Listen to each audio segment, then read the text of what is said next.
देखिए, हर इन्वेस्टर ना दो चीजों के बीच में जीता है। एक सपना है कि लंबे समय में अपना पैसा बढ़ता हुआ देखें, और दूसरा है डर, बाजार के रोज रोज के उतार चढ़ाव का।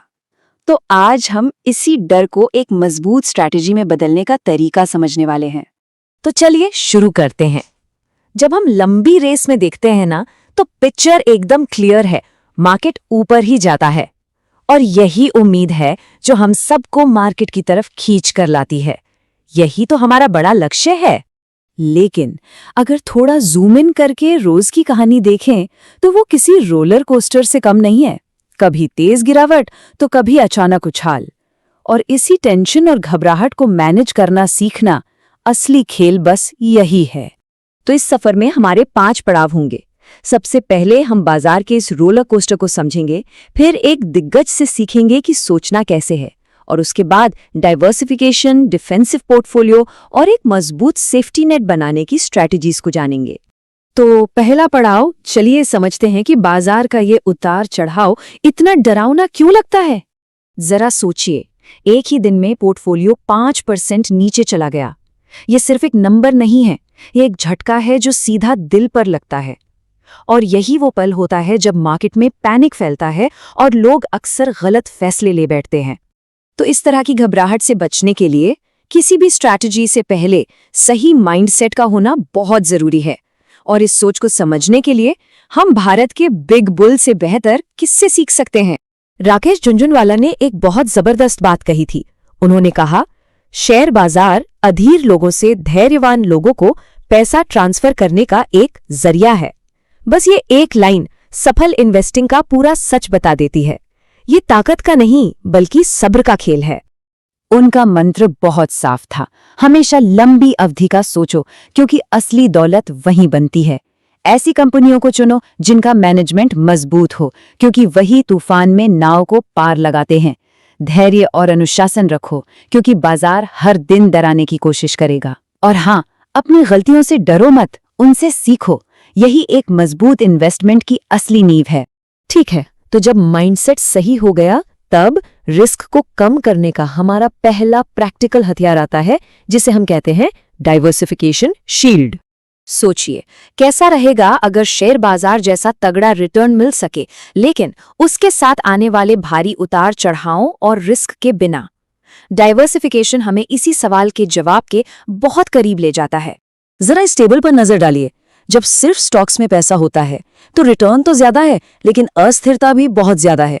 लेकिन जैसे ही हम इसमें बॉन्ड्स और गोल्ड जैसी चीजें मिलाते हैं, तो रिटर्न की संभावना तो लगभग उतनी ही ऊंची रहती है, पर अस्थिरता यानी कि वॉलेटाइलिटी काफी कम हो जाती है। यही तो डाइवर्सिफिकेशन का जादू है। मंजिल लगभग वही, लेकिन सफर बहुत ज्यादा आरामदायक। इसे ऐसे समझिए, सारे अंडे एक ही टोकरी में रखना मतलब कॉन्सेंट्रेशन। अगर वो टोकरी गिरी तो सब गया। वहीं दूसरी तरफ डाइवर्सिफिकेशन का मतलब है अपने अंडों को कई अलग अलग टोकरियों में रखना। इससे क्या होता है, हमारा रिस्क बढ़ जाता है और एक जगह का नुकसान सब कुछ तबाह नहीं करता। ओके, तो डाइवर्सिफिकेशन तो हो गई एक बड़ी पिक्चर। अब थोड़ा और अंदर चलते हैं और देखते हैं कि हम मजबूत एसेट्स कैसे चुन सकते हैं। डिफेंसिव स्टॉक्स, ये वो स्टॉक्स होते हैं जिन पर आर्थिक मंदी या बाजार के बुरे दौर का ज्यादा असर नहीं पड़ता। ये ऐसी कंपनियों के होते हैं जिनके प्रोडक्ट्स या सर्विसेज की जरूरत लोगों को हमेशा रहती है, जैसे कि बिजली या पानी सप्लाई करने वाली कंपनियां, या फिर रोजमर्रा का सामान जैसे टूथपेस्ट, साबुन बनाने वाली कंपनियां, या फिर हेल्थ केयर और टेलीकॉम कंपनियां। अब सोचिए, इकोनॉमी अच्छी हो या बुरी, इनकी जरूरत तो बनी ही रहती है ना? अच्छा, तो इसका राज क्या है? इसका राज है लो बीटा। अब ये बीटा क्या है? बीटा को ऐसे समझिए कि ये बताता है कि कोई स्टॉक बाजार की लहरों के साथ कितना ऊपर नीचे होता है। हाई बीटा वाले स्टॉक बाजार के साथ तेजी से भागते हैं, लेकिन लो बीटा वाले डिफेंसिव स्टॉक ज्यादा शांत रहते हैं। जब बाजार में तूफान आता है तो ये कम हिलते हैं। चलिए, अब आते हैं हमारे आखिरी और शायद सबसे जरूरी सुरक्षा कवच पर। एक ऐसा सिद्धांत जो हमें सिर्फ बाजार से ही नहीं, बल्कि हमारी अपनी गलतियों से भी बचाता है। ये है बेंजामिन ग्राहम का दिया हुआ मार्जिन ऑफ सेफ्टी का सिद्धांत।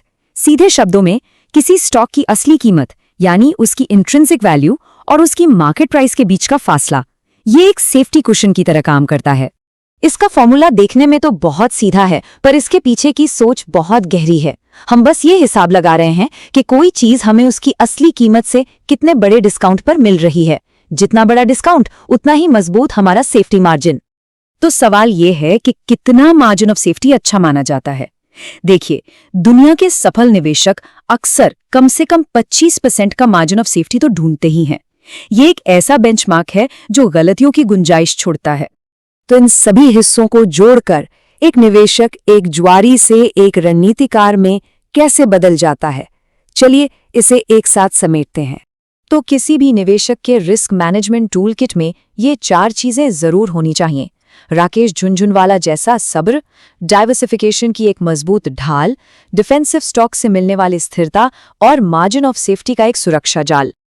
और अंत में बस एक सवाल सोचने के लिए, हम एक ऐसा पोर्टफोलियो बना रहे हैं जो सिर्फ जीतने के लिए हो, या फिर एक ऐसा जो हर तरह के मौसम में, हर तूफान में टिका रह सके?